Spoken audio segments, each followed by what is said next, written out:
terakhir, last. Mengapa orang Yahudi tak menerima Nabi Muhammad SAW sebagai Nabi terakhir? Saya telah mendengar pandangan seorang padri Yahudi mengatakan, akhir zaman akan muncul apabila semua keadaan telah aman semua. Orang telah kaya, tidak ada orang miskin. Waktu itu Nabi akhir zaman akan muncul. Apa jawaban Pak Ustaz? Ada buku yang amat sangat baik. Judulnya Tarikh Ad-Diyanah Al-Yahudiyah, Sejarah Agama Yahudi. Di sana diceritakan bagaimana orang Yahudi percaya bahwa nanti di akhir zaman akan datang seorang Nabi. Dan mereka menyebut dia manakala berperang. Ini Yahudi, ini Bani Ghatafan. Mereka berperang dengan Bani Ghatafan. Dan sebelum berperang mereka berdoa kepada Allah. Ya Allah, tolonglah kami melawan Bani Ghatafan berkat Nabi terakhir yang engkau utus. Sudah datangkah Nabi terakhir itu? Sudah. Siapa dia? Muhammad sallallahu alaihi wasallam. Mana buktinya? Husain padri Yahudi. Dan dia ingin tahu apakah ini Nabi terakhir itu. Dia intip dari balik pokok kurma. Manakala Muhammad SAW datang, Tala'al badru alaina. Yang lain menyambut Nabi Muhammad. Dia perhatikan dari jauh. Dia tengok tanda-tandanya. Selepas itu dia pun datang. Engkaulah Nabi terakhir.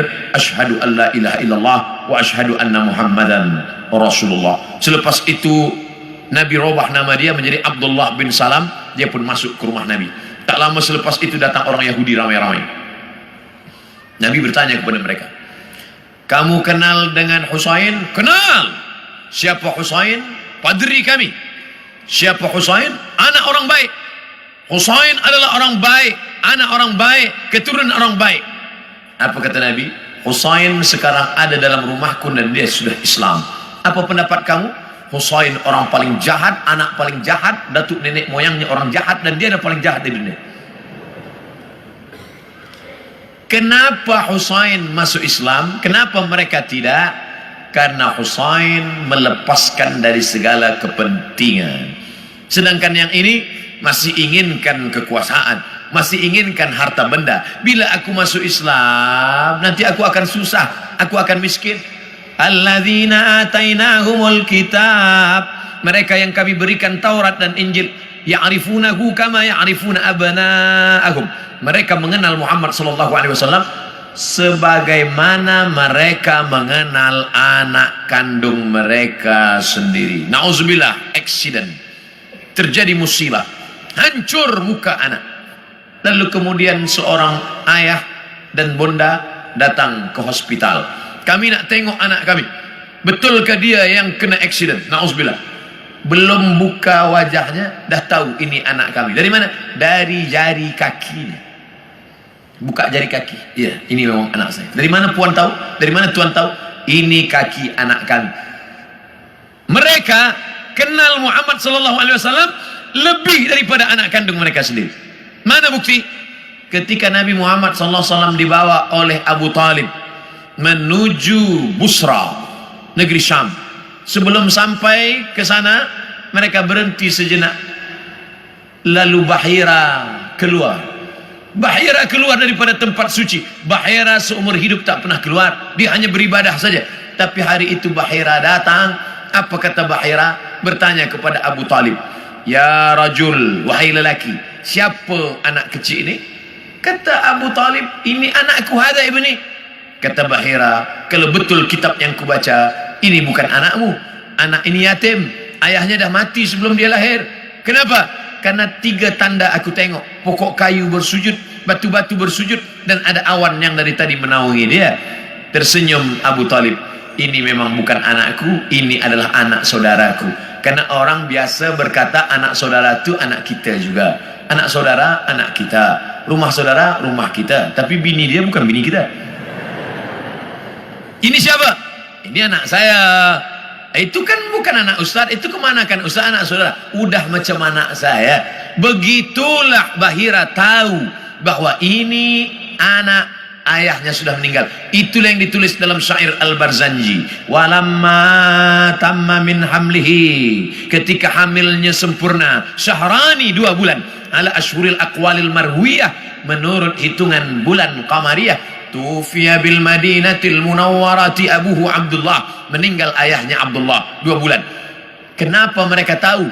Kerana itu tertulis dan dituliskan dalam Al-Quran surat As-Saff, ya'ti mim ba'dismuhu Ahmad, akan datang Nabi terakhir nanti dan dia bernama Ahmad. Kenapa yang datang itu Muhammad? Muhammad masyhur di bumi, Ahmad masyhur di antara malaikat. Ahmad dia, Muhammad dia, Toha dia, Yasin dia, Al-Fatih dia, Al-Khatim dia. Al-Fatihu lima ughliq wal khatimu lima sabaq, nasirul haqqi bil haqq, yahdi ila siratikal mustaqim. Dialah Al-Aqib, dialah Al-Hashir, huwa Ahmad, huwa Muhammad, huwa Toha, huwa Yasin, huwa Khatim, huwa Al-Fatih, huwa Al-Aqib, huwa Al-Hashir, huwa Al-Hami. 99 ini nama-nama, tapi dia juga adalah Muhammad sallallahu alaihi wasallam. Kenapa mereka tak beriman? Kerana mereka berkeyakinan yang datang itu keturunan Ibrahim, tapi dari jalan nasab Ishak. Ibrahim punya anak Ishak, Ishak punya anak Yakub. Yakub, nama lain daripada Yakub Israel. Maka anak cucu Yakub disebut dengan Bani Israel. Yakub punya anak Yusuf, Yusuf punya saudara lelaki bernama Yahuza. Cucu cicit keturunan Yahuza disebut dengan Yahudi. Mereka ingin Nabi terakhir itu keturunan Ishak, Yakub, Yahuza. Sedangkan yang lahir terakhir ini Muhammad SAW, anak Abdullah, anak Abdul Muttalib, anak Hashim, anak Abdi Manaf, anak Qusay.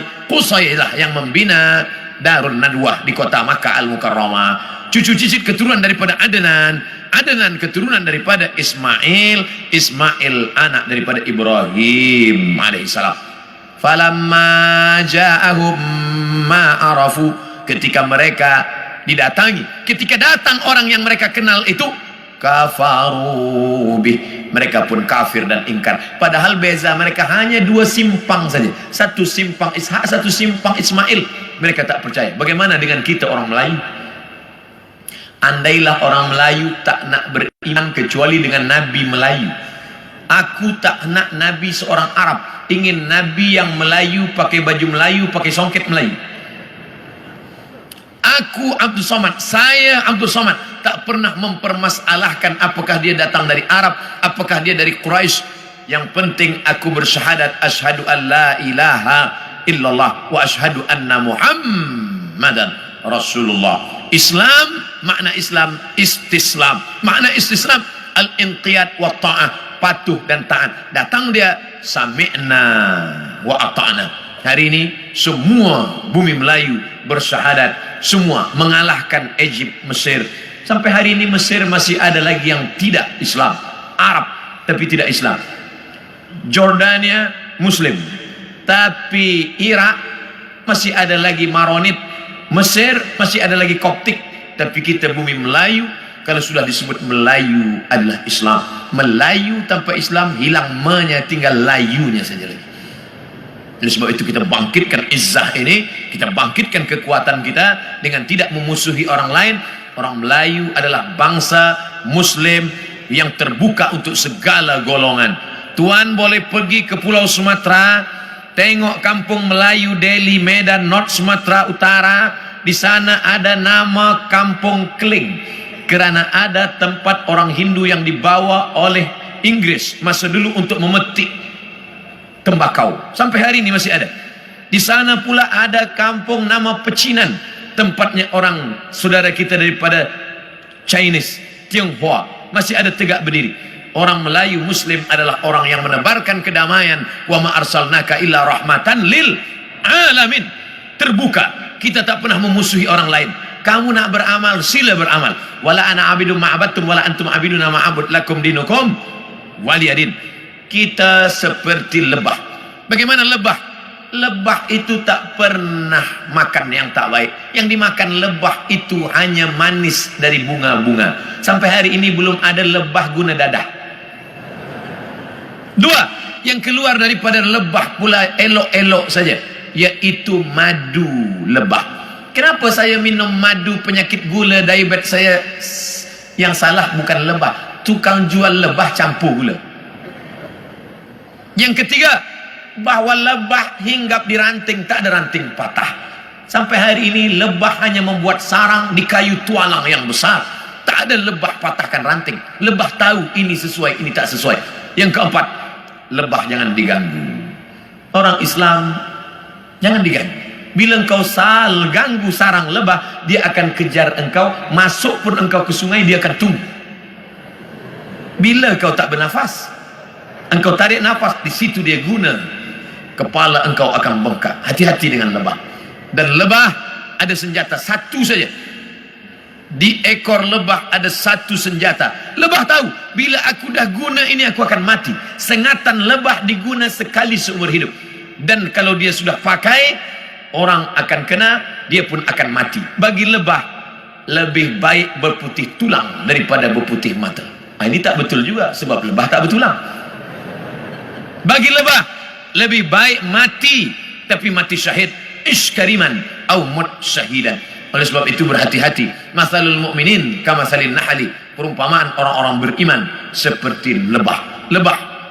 Kita gunakan filosofi ini dalam kehidupan kita.